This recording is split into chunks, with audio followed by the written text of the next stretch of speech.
to the podcast where we talk about all the things that are hidden in the shadows. This is Isaac. This is Megan. And we know we've been away a little bit. You know, I always wonder if people think, like, when we disappear for a while, oh no, something's got them. When was it? Last time we did it. Almost 2 weeks ago now. Yeah, no, there was like one time a while back that we actually got like concerned messages. Oh, yeah. No, we just had a lot of cases last week. Oh, yeah. It was like back case to back. After case after case after case. It was like everyone and their dog needed help that week. And then we also recorded a bonus episode that we're releasing in the next few weeks. Yes. And then, too, we actually went out and investigated. Yes. Which was fun. Which we did live as well. Yes. So you can check that out on our Instagram feed for a chance to rewatch it. It was a cool place. It really was. Well, I was going to say, it would have been if we weren't shooed off by gunfire in the woods. Yeah, that was pretty intense. And anybody that tuned into the live or has rewatched the live, so one interesting thing about that spot that I didn't know is at the end of that big long trail opens up into this huge river. Did you know that? Yes. I didn't know that. Yeah. I'm just hoping it's a river and not a friggin' swamp. No, it's a river because if you go down that spot about, I don't know, 200 yards, that's where all the houses are. Oh. So it's basically on the coast of a river. Okay, gotcha. Which would make sense. Yeah. With everything around. But then we had a semi-productive night at old spot we've gone to a couple of times. Old Patsy's Pond. Yeah, that was pretty cool. That was a whim thing, too. We were just traveling back. We were going to go back to the park over here, but I don't know. We just decided to just pull in there. It was right on the way, so. Yeah. But that's what we were doing. Yep, that's what we were doing. So this episode, yeah, it's going. I know. Well, I'll probably say it again in the middle of the episode, but I know, we've already asked, but we know everything we've talked about in previous episodes, my abilities, your abilities, all the stuff we come in contact with, has probably taken you down a rabbit hole that you never thought you would go down. But we're going to ask you to follow us down a little bit further. And I'm not talking about what we're about to talk about. What we're about to talk about, because this episode's all about the Collin's Elite. That's not what I'm asking you to follow me down. Granted, it's going to be fucking weird, but nothing you haven't heard before when it comes to, like, I don't know, alien conspiracies and religious figures and stuff like that. What I tell you towards the end of the episode is what I'm going to repeat this again about following me down the rabbit hole. But we'll get there when we get there. That sounds like a really good, I think there's a podcast that's Down the Rabbit Hole. No. Isn't it Down the Rabbit Hole? Belief Hole. No, there's one called Down the Rabbit Hole. For that specific. That might be Alice in Wonderland themed. No, it's not. It's paranormal. You crazy? I would. Yeah. But that's a cool, like, follow me down the rabbit hole. That would be even cool for a t-shirt.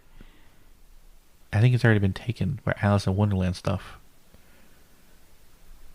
I'm late for a very important date. Yeah. Interesting. Anyways, go ahead. Yeah. So, the premise of Collin's Elite was something that was stumbled upon, not intentionally looked for. So, let me explain.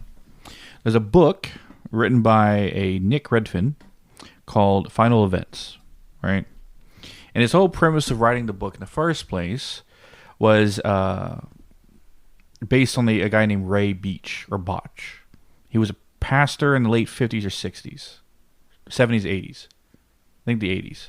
Yeah, 70s, 80s. Nick wrote this book in the 2000s. I don't remember the exact dates, but I know it's like late 80s. And the whole reason why because the whole interview was with the preacher, Ray Beach, and Ray Beach, and the whole reason why he wanted to do it because of the story that Ray was telling him about, because Ray was, of course, a pastor and stuff like that, but he started some foundations that were scientific and looking at alien activities. So he was approached by two physicists who were also devout Christians. right? It kind of plays into what they learned. But what they were trying to explain to Ray is that they have been studying grays. And what they have come to find out was studying aliens, grays specifically. I know there's like 20 or however how many more alien races out there.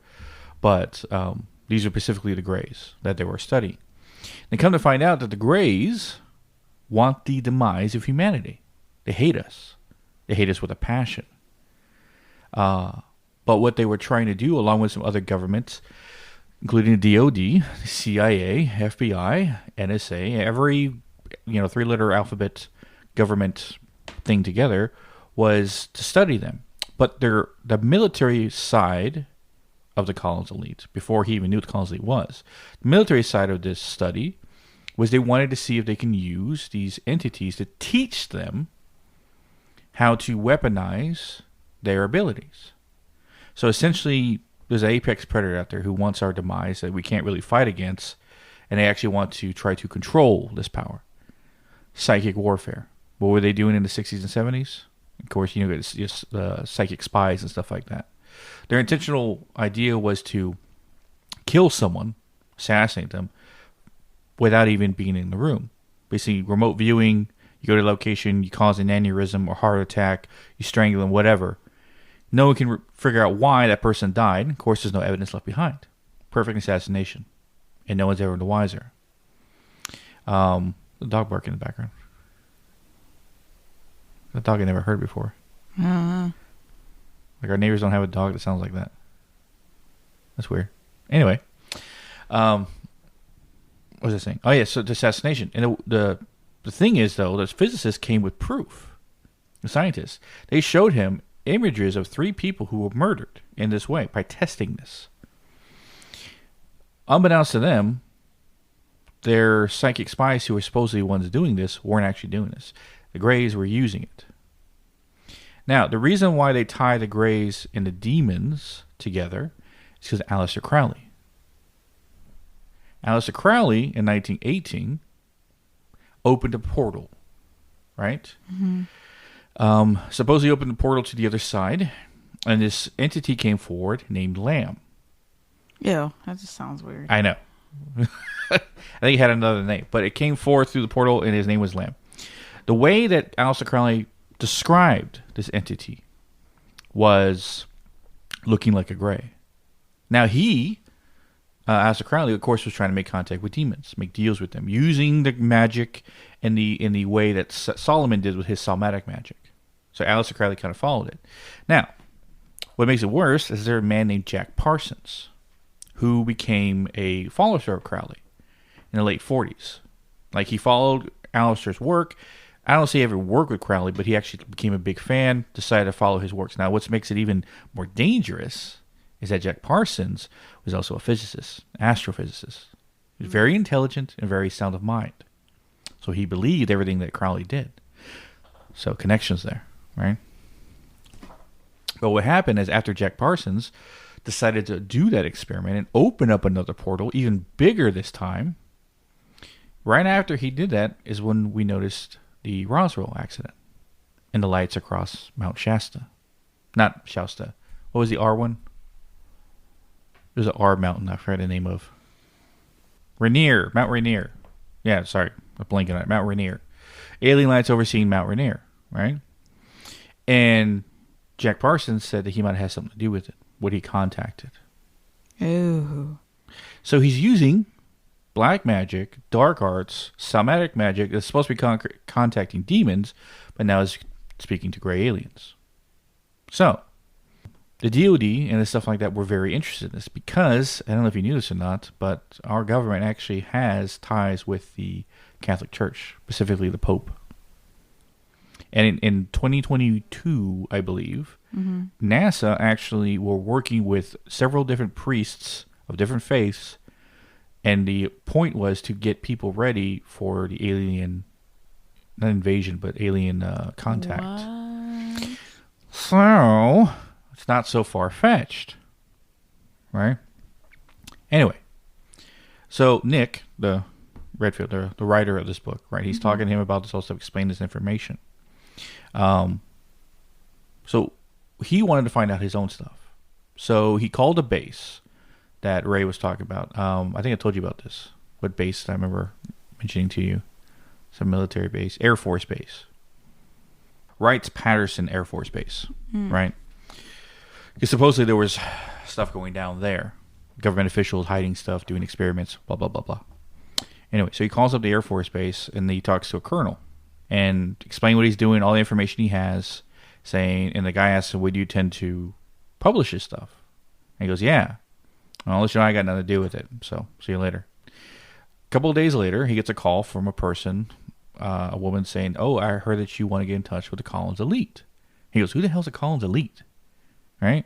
He says, well, we're gonna call you in a little bit about getting a meeting with a Mr. Duke. And he ends up traveling to Arizona to meet with this guy. And something that was interesting that I remember listening to other podcasts when they talked about this, but there's a correlation with government officials or priests or anyone that wants to talk about something that they don't want other people to hear. They always go to Mexican restaurants. What? Yeah. Every single time, it's always a Mexican restaurant. So if we ever get a call from a person who wants to meet us at a Mexican restaurant, we're guaranteed to be told information that no one else is supposed to hear. What? You know why? Why? It's, you can get drinks, right? Mm-hmm. You can get good food. It's a lot of people, and it's very loud. So if you want to talk about something without other people eavesdropping on... You know what's crazy about that? Yeah. Is people here, right, people listening, that's like listen to us like multiple people different... here, not physically here. Yeah. No, but people have listened to like pretty much our whole catalog or majority of our catalog of episodes.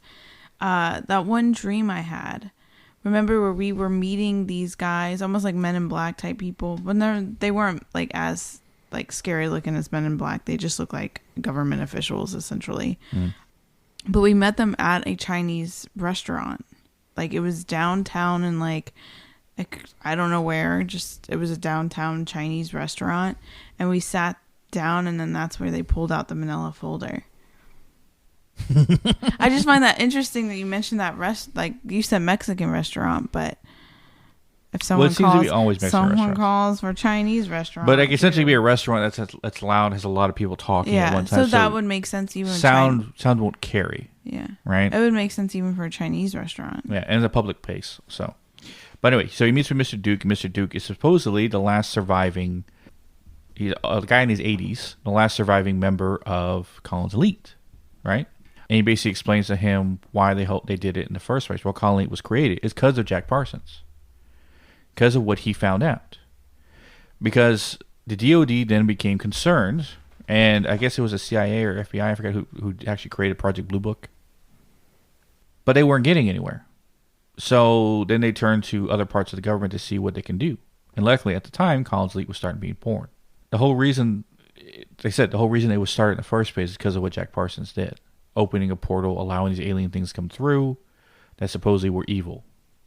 Because Jack Parsons, the whole reason he did in the first place, because he wanted to contact no lower level demons. He wanted to talk to the devil. He wanted, golly, yeah, he wanted the boss, right? He was in charge. That's what he wanted just to talk like to. Walk into like a mafioso, like freaking meeting. Let me talk to your boss. Yeah, right away. Essentially, that's what he wanted, right? Damn. But that's the whole reason they created it in the first place. Because the whole concept is that these... What are you laughing at? Because I just thought, damn, you wanted to talk to the boss, but you can't even get to the boss at Walmart. Like, you can talk to a manager, but you can't talk to the general store manager. You know what I mean? Are they ever in? Yeah. Oh. Well, now you know. Yeah, they sit in an office. Or at least the one that I worked for did. But, yeah, you would have to literally call repeatedly and make a stink to even talk to them. So, bro was ambitious. All right. I don't know why that just made me think of that. I just thought in my head, like, you can't even get to the boss at Walmart. Okay, go ahead. Well, at least you're relaxing the tensity of this. But, yeah. What was it saying? Oh, yeah, the whole reason it was created because of Jack Parsons. Because it started with other groups, other peoples, the military side, the scientific side, or looking into the idea that aliens and alien species, specifically greys, could essentially be associated with or are demons. Right? Either are associating with or they're one and the same. Or greys are demons or demons are greys, vice versa. And they wanted to know what they could do to stop them, if not work with them or use them. Hence why the scientists doing what they were doing. Yeah. So, there is a lot more to the Collins Elite. There's a lot more. And I just kind of ran through it in about 15 minutes. But I said there's a lot more to this. And it's all in Nick Redfern's book. He goes through the whole process. He talks about it. It's very long. I've heard podcasts do 4-part series. I don't know if I want to spend that much time on it. But what was interesting is that it's not so far-fetched. With the podcasts I've heard that talk about it and stuff like that, they've come to the conclusion at the end of the series, at the end of the book, it's almost like the government's way to start getting people to convert to Christianity. Or at least the zealot Christians that were part of the government at the time, mind you, this is in the 60s, 70s, that wanted to push people towards Christianity. So what better way to use a story about aliens or demons than, because at the time, alien craze was going on. Everyone wanted to talk about aliens, a lot of movies, blah, blah, blah, whole spaceman thing. So they figured out it was kind of like, I don't know if it was Nick Redfern's thing or he was talking about that, but I almost felt the government was using that as a source to convert people over. Mm. So that was like the womp womp at the end of the story. But like I said, they're not so far off. Now, our one alien encounter that me and you have had, right? Mm-hmm. We contacted something that said it was interdimensional. By the way, yeah, we can find it all in Nick Redfern's book, The Final Events. He goes in more detail. He talks about more crazier shit. Like, I just remember this one thing I want to talk about. It's gonna scare the shit out of you. There was a guy that they had, they interviewed. The government did. This is from the point of view of the Collins Elite guy, Mr. Duke, who was a surviving member. They had an interview with a guy who, died and came back. And what he saw, right? You have all these people talking about they seen hell or they saw what it looks like, depictions. What he saw is the reason why he was contacted by the Collins Elite in the first place. What he saw was a place, all these people in a big old giant open field, like a rocky mountain. It was like almost like red sky, almost like volcanic, how people describe hell. And all these people were screaming and yelling like in pain and stuff like that. And all of a sudden this spaceship saucer flies above them, shoots out a beam and sucks their souls out of their vessels that are in hell. Starts sucking their souls up, and the vessels just stand there like, lobotomized essentially. And they usher the vessels into a new place, and the ship then flies away. Dang. Yeah. So this is what he saw. And then again, he came back, saw that thing that was telling a story. Collins Elite found him. But like I said, they're not so far off. And I say this because our one alien experience we had at the park. And the whole reason why we wanted to, we know we've talked about this story numerous times, right? We use the Estes method in the spirit box. We speak to something that says it's interdimensional. We ask, do you know who I am? Speaking to me. He said, yes, Ashwakana Tanka. So they knew my name. I asked, what is your purpose? To watch, to observe. That's a statement a lot have been thinking about. Because they repeated themselves twice if you're thinking about it. Watch and observe is the same thing.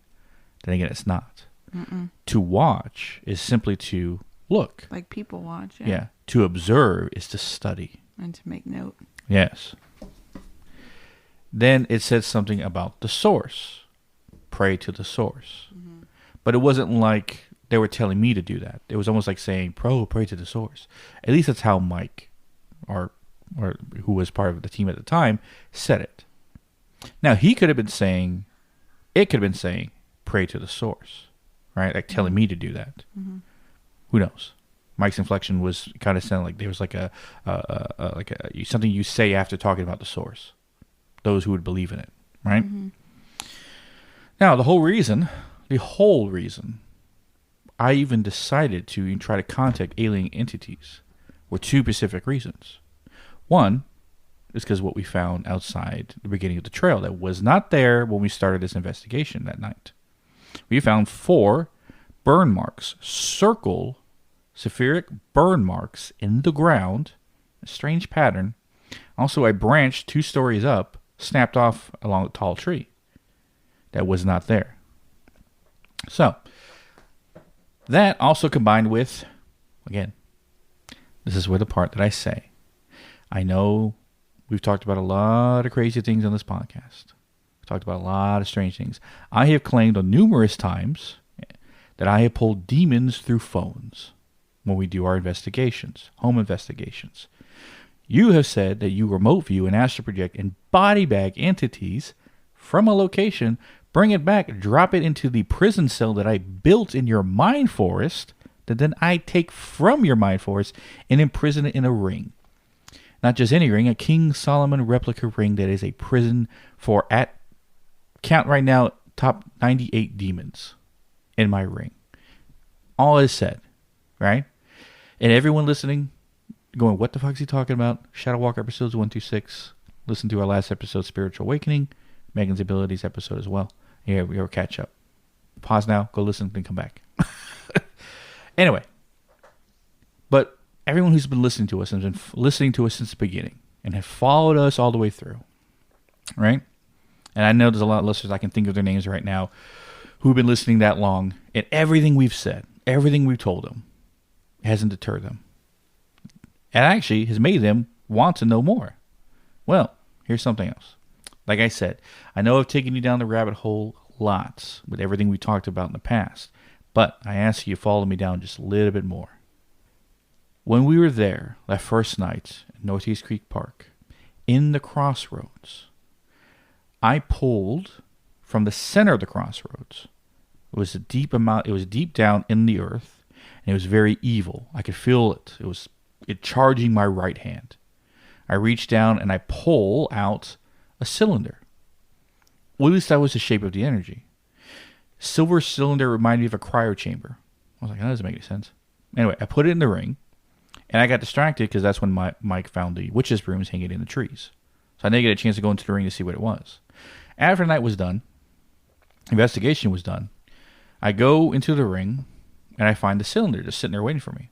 I'm like, well, this makes sense. Because what happened previously, I was thinking, but previous time we were there, I pulled a giant metal ball from the center of the field. I cut it open using my tendrils, and inside was like a shadow negative entity of a Native American spirit. Like it was a shadow version of it. Of course, it was evil. Anyway. And so I cut this cylinder open, and what I find inside is an alien. A tall, gray alien that was extremely angry that now he was imprisoned in another world. I quickly dispatched him, and the only statement I ever got from him when I asked him a question was, I asked him, you're not from this world. I basically said, you're not from this world. Where are you? And he said, nothing in here is from this world. But he didn't say it through his mouth, because his mouth didn't move. He said it almost like he was telepathically telling me, but not in the sense that he was transferring his thoughts to mine. It was almost like his inner thoughts were loud enough for me to hear. Like he had a speaker system in his head, essentially. But that's the last thing he ever said to me. Nothing in this place, in my ring, essentially, is from this world. So, an alien entity that is evil, obviously because it charged my right hand. I pulled it from the earth that was imprisoned. And the reason why it was imprisoned in the first place, who knows, right? But there have been told stories of ancient medicine men, Native Americans, who would imprison dark entities and bury them in the ground. There's been stories of this that happened a long time. The Navajo is one specifically known for it. A few other tribes, are known for it as well. So I guess the Algonquin and Iroquois around this area might have done that as well. because there's a lot of dark energy buried in that place. And we've come to find out that North Creek Park is essentially a spiritual plane for Native Americans. At least that's how they essentially made it, which makes sense of why they would imprison so much dark entities there, especially something like this. So, who the hell knows when this happened? But he was in a metal cylinder, looked like a cryo chamber, but not on our physical plane of existence, in a metaphysical place. That now sits in my ring. So, along with all the demons that I have, now I have a freaking alien. Like I said, I've taken you down a deep rabbit hole. You're coming down even further. So whether you believe me or not in it, I don't care. Right? I've gone past caring whether people believe in my ability whatsoever. But I'm just establishing the fact that now that I learned at the Collins Elite, now that I know that government officials, even religious officials, associate gray aliens with demons. Now, at the time I thought, that's kind of stupid. But after what I took, not so much. But you had a good theory on what the association with, or essentially what gray aliens are. Oh, so when I was, I didn't really, I researched just to know, but this was mainly an Isaac episode. But when I was researching and we had brought up the idea of aliens, one thing that I kept seeing or being told is that they're essentially, I'm trying to figure out how to say this to make sense, and paint more of what I'm seeing in my head. But basically that they are just another vessel, like another species, essentially. And essentially when we die, right, or at least how they paint it, we're no longer... when we go wherever we go, heaven, we are energy, Sorry, I keep saying, my brain. But essentially they're the same thing. I'm guessing if you believe in past life and like going and reincarnation and stuff like that, that essentially could you reincarnate an alien vessel? That's what Dolores Cannon said, right? Yeah. Dolores Cannon basically said in her couple of books, even Michael Newton backed it up as well, that our souls, the essence of what we are, isn't based in humanity. It's based in the existence of the third dimensional plane, which is everything in this galaxy, in this known universe. So we don't always house humans. Now, humans are always top picked because this is the worst place you can live as a soul. I would believe so. And it's a proving ground. So if you can learn to be a human, you can learn to be any other alien entity, alien to us, but we would be aliens to any other planet, species, blah, blah, blah. Alien to us, entities out there. So we weren't always human. We were this, we were that, we were another kind of species. Well, the thing I think of it too is okay, God, source, universe, whatever you think, whatever, God you think of, we kind of almost give him a human mindset. Think small. I mean, you look at everything that is created, different species of animals that we haven't even seen yet, like in the ocean and on land. Just the majesticness of landscapes and stuff like that. You really think, at least this is how my brain works, but I tell myself all the time, we really think we're the only species and that's it. It just doesn't make any sense. Well, even humans, even when you, right, it sounds crazy, but you always joke. So before I had a kid, I would play Sims all the time, and you would always joke and say it's like playing God, right? Essentially, because you make people, right? And you do different lives. Well, even a human gets intrigued to make something different. So that's why I think that there's more than one species of vessel, I should say. Oh, I thought you were dipping into we live in a matrix theory. Let's avoid that at the moment. No. But what I'm saying is, like us as humans, like everybody that I know that's ever played Sims 4, Sims, any Sims, they would always experiment and make different people, different, because you could do vampires, you could do aliens, you could do whatever, right? So somebody that is not somebody, but like Source or God is somebody that's got endless capabilities to make beautiful things, different things, is just going to stick to humans. No. It doesn't make sense to me. But how you described the Greys to me, now that gave me another idea for another theory, right? If these things are supposed to be interdimensional and I can pull the energy from it. Wait, 1 second. 1 second before I forget. No. 1 second before I forget. And I forgot. Energy pulling. Okay, so... Energy pulling. Yeah, energy pulling. So Backtrack your thoughts. I'm backing it up. Reverse. I said your theory about the alien vessels and gave me the idea. So what makes it interesting, or the reason why I thought like they had to be pretty much on the 3D almost, on like our plane of existence, is because to connect or to kind of have an experience with aliens, it's physical. Like, they're here. You know what I mean? It's a physical thing. And normally it's things like telepathy or whatever, through communication. It's something like, for us, we heard it over the spirit box, right? Or even remote viewing, like, remote viewing and seeing these things and all that stuff. To me, it just seems like they're more physical than they are like something that's on the ether or on a higher dimension. Well, two theories on that. One, the physical vessels that we see, the alien Greys that people have had a lot. I'm trying to think of a better word for that. A lot of experiences with Grey aliens, right? Seeing the aliens in the sky, the lights, all that stuff. And then all of a sudden, boom, they're gone. They're not space traveling. They're just going through dimensions. So, as I said, two theories.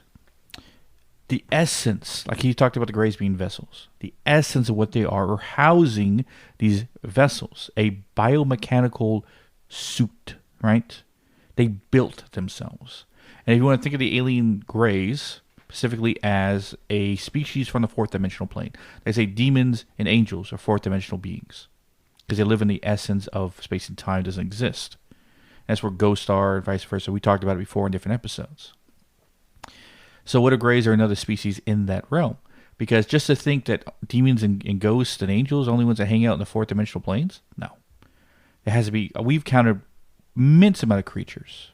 That's the right word to use. Immense amount of creatures. And in the spiritual realm, things I've taken haven't all looked like demons. They haven't all looked like humans. I take things that look like bugs. I've taken things that look like goblins. I've taken things that are giant trees. I've taken things that look like they're made of mud. Right? Skinwalkers and other creatures.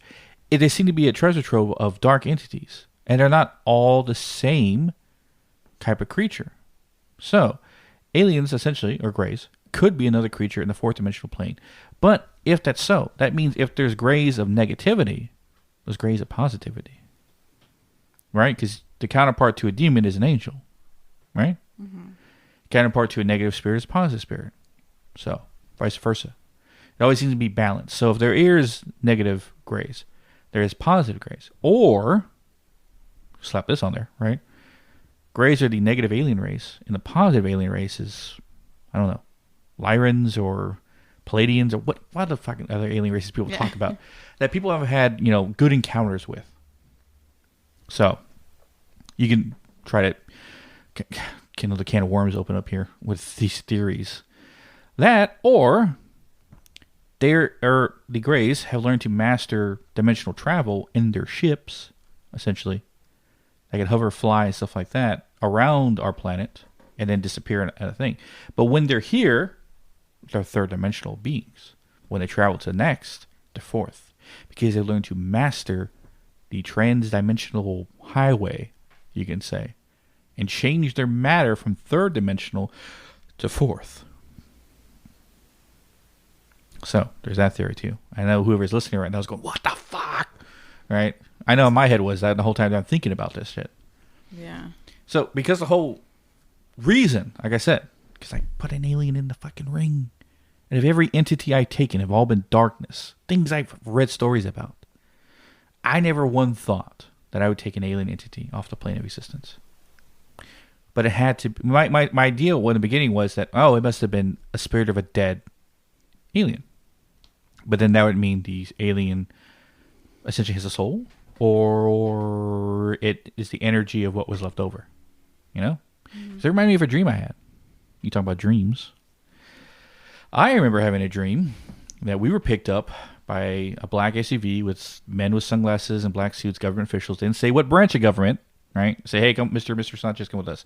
And it wasn't like they were forcing us. It's like we already had like some kind of like arrangement or deal with them. And they brought us to some... We'll let you know if that happens. Or they will let us. You don't know that. Yeah. Also, we disappear from the podcast world. Where the fuck they went?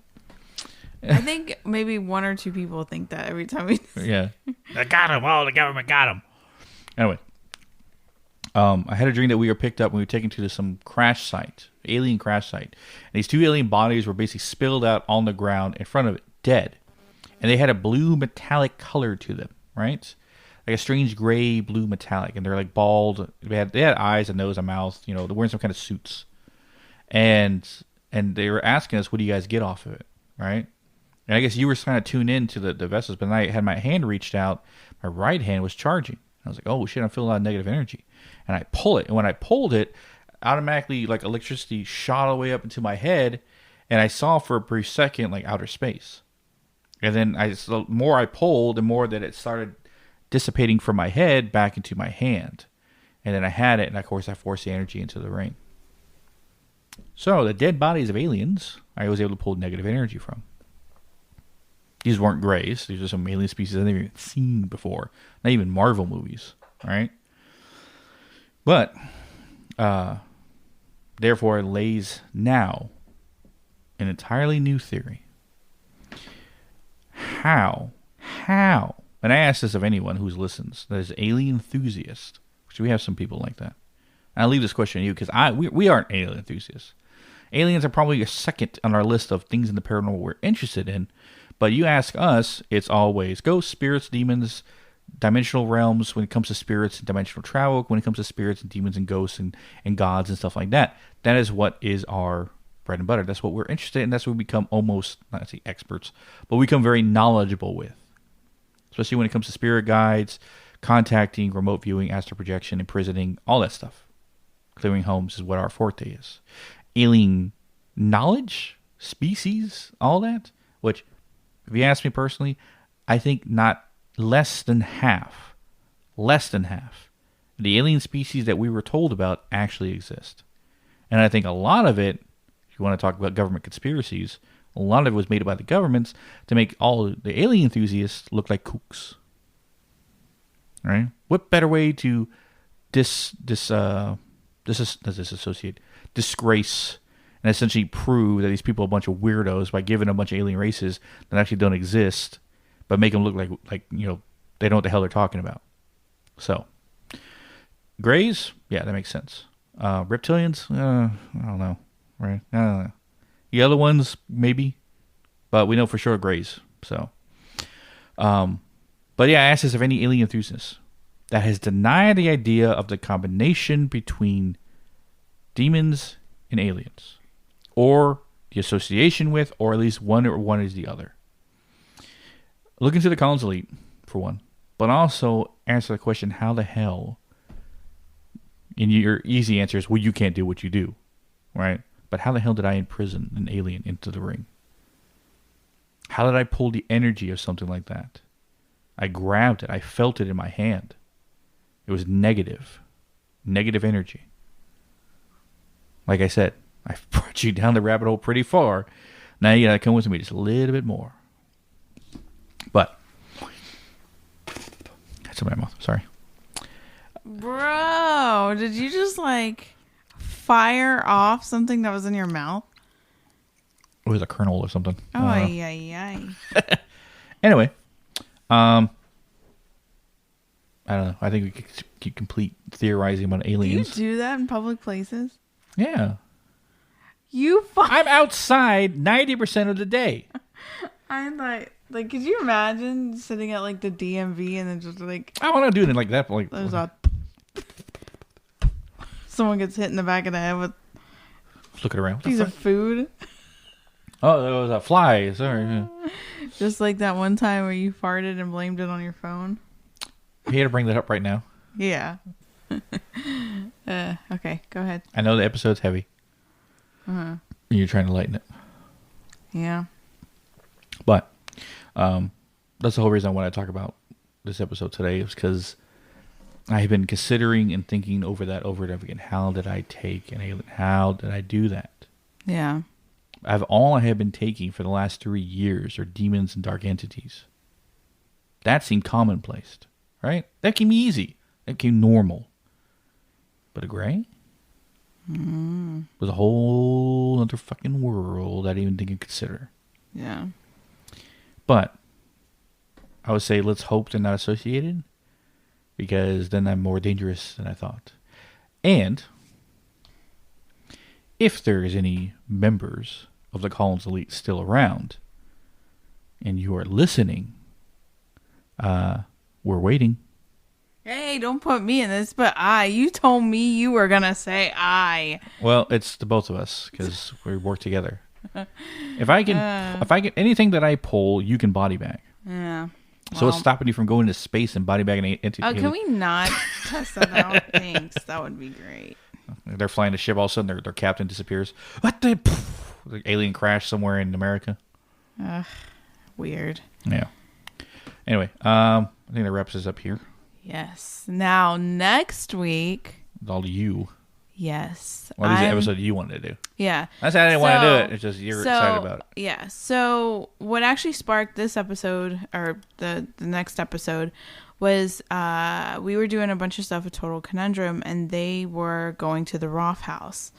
And definitely check out the Total Conundrum podcast. We did a swap episode with them. And then they have more stuff with us. And Isaac actually pulled on their live investigation. It wasn't a lot there. Yeah, it was like when I'll tell you what I took. Here's a haunted update for everybody. Right, just slap this at the back of the episode. So the whole reason I think there's supposed to be an episode with you. We tell them what you found. Mm-hmm. Yeah, when I remote viewed what I saw. Yeah. Well, essentially, from investigations that we watched, there's supposed to be a demon in the basement and a hag and a dark entity, along with some other collection of other spirits. But I end up pulling demon from upstairs, a dark human entity in the basement, and then a hag in somewhere in another room. Yeah. And then they told us, hey, after that you guys did that, the investigation was kind of dead. Like, it was peaceful. I was like, well, maybe the spirits there are enjoying some time off from being tormented by what I took. Yeah. But, the house is known for seances and stuff like that. And to get the full, backstory of the Roth House, make sure to go to Total Conundrum, because she really, details everything. And it's a good podcast to listen to anyways. But that got me digging into seances. And everything that goes on with seances, opening portals, doors, all of that. Well, that was a real bee's knees back in the old timey days. Yeah, so we're going to dive into that, because it was even rumored that there were seances that took place in the White House. Everyone did it back then, apparently. Yeah. So if it was a TikTok trend, it would have been. Yeah. But we're going to talk about also, because that also ties into opening portals and things like that. So because obviously certain seances used Ouija boards, and I didn't even know this, but apparently people would use dolls to communicate during seances. And so it makes you really think how many freaking haunted dolls there is from seances. Probably a lot. Yeah. So we're going to dive into that and see if we can kind of break apart how that works and all of that. So we're not testing it. No, we're not creating haunted objects. I already have one. Yeah. If you even consider it one. Anyway, but look for listen to that and all and more in the next couple of, hopefully not next weeks, next couple of days. Yeah. Yeah. Hopefully it's sooner than later. So. As always, you can catch our socials at Hidden the Shadows Podcast on Instagram, Hidden the Shaw 6 on X, Hidden the Shadows Podcast 2 on TikTok. Our links to all our social media and all ways you can listen to us at hiddentheshadowspodcast.com. Also, we have a paranormal page, Hidden the Shadows Paranormal, on Instagram as well. I think we also have a Hidden the Shadows Podcast page on Facebook if you guys want to follow that there. I don't know who uses Facebook anymore. There's a lot of people don't judge just because you had bad relationship with Facebook. There's no reason to use it anymore. That is true. I don't really even like. The only reason why I have my personal Facebook is to keep the Hidden in the Shadows page open. Because apparently now you have to have a personal page to have a business page. Yeah. So, But if you are still dealing with anything paranormal in your home, or what your mind for is cleared, or want to ask us paranormal things, feel free to message us. No case too small, no case too big for us to handle. As you just heard, there's nothing so far that I seem to be unable to take in this world. Anyway, you give me the look. But as always, we'll catch your weirdos in the next one. yes.